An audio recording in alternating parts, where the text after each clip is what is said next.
पूर्व सांसद आनंद मोहन पूर्णिया में 23 अप्रैल को बाबू वीर कुंवर सिंह विजयोत्सव समारोह की तैयारी के सिलसिले में कटिहार पहुंचे, जहां उन्होंने कहा कि सीएम क्या कोई वैकेंसी है जो नाम घोषित किया जाएगा।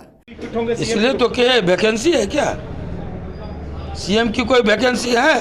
उन्होंने विपक्ष पर हमला करते हुए कहा कि आइए ना मर्दा मर्दी, आइए न जनता जिसको मुकुट पहनाएगी वही सीएम होगा।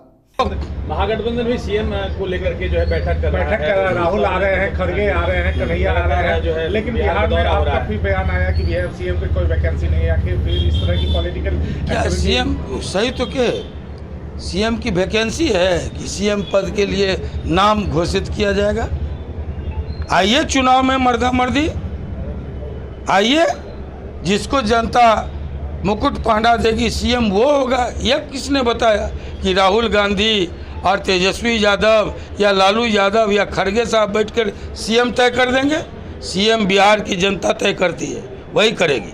दरअसल पूर्व सांसद आनंद मोहन पूर्णिया जिले में 23 अप्रैल को बाबू वीर कुंवर सिंह विजयोत्सव समारोह की तैयारी के सिलसिले में कटिहार पहुंचे हैं, जहां उन्होंने गामी टोला में लोगों के साथ बैठक की। साथ ही राजहाता में ईंट निर्माता संजय सिंह के निवास पर बैठक की। इस मौके पर उन्होंने मीडिया से रूबरू होते हुए कहा कि यदि आलोचनाओं पर किसी सांसद की मेंबरी निलंबित की जा सकती है तो महापुरुषों के अपमान पर बर्खास्तगी क्यों नहीं की जा सकती, और नहीं होता है तो इसके पीछे चुप्पी किसकी है।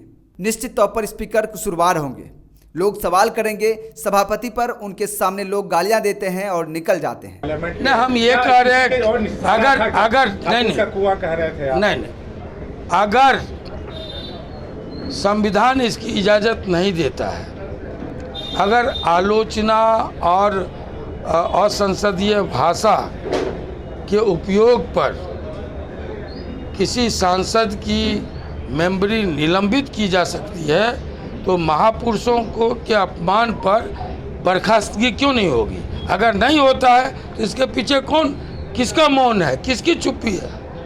निश्चित तौर पर ऐसे में स्पीकर कटघरे में आएंगे, लोग सवाल खड़ा करेंगे। ये जनतंत्र है, लोकतंत्र है, लोग चुप नहीं रहेंगे, चुप सवाल खड़ा करेंगे सभापति पर, तो उनके सामने गालियां देके लोग निकल जाते हैं और कुछ नहीं होता।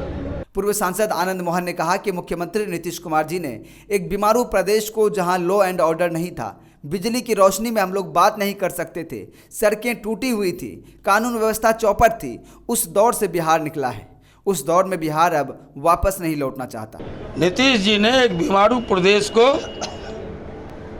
जहां लॉ एंड ऑर्डर नहीं था, बिजली की रोशनी में हम बात नहीं कर सकते थे, सड़कें टूटी हुई थी, कानून व्यवस्था चौपट थी, अपहरण, फिरौती, हत्या, खुरेजी, नरसंहार, जनसंहार बिहार की नियति थी। उस दौर से बिहार निकला है और उस दौर में लौटना नहीं। ये चुनाव से इसको मत जोड़िए, न इसको राजनीति से जोड़िए। सभी दल के लोग हमारे आह्वान पर लगे हुए हैं। हम लोग ये जो लगातार महापुरुषों का अपमान हो रहा है, कभी राणा सांगा का अपमान, कभी पद्मिनी का अपमान, कभी ठाकुर का कुआं लेके लोग आते हैं, कभी आप देख रहे हैं कि कुदसिया पार्क में या नागपुर में महाराणा प्रताप की प्रतिमाएं खंडित की जाती हैं। ये जो एक ट्रेंड चला है, एक फैशन चला है कि किसी के मुंह से कुछ डायलॉग डलवा के और सामाजिक ताने बाने को, सद्भाव को छिन्न भिन्न किया जाए।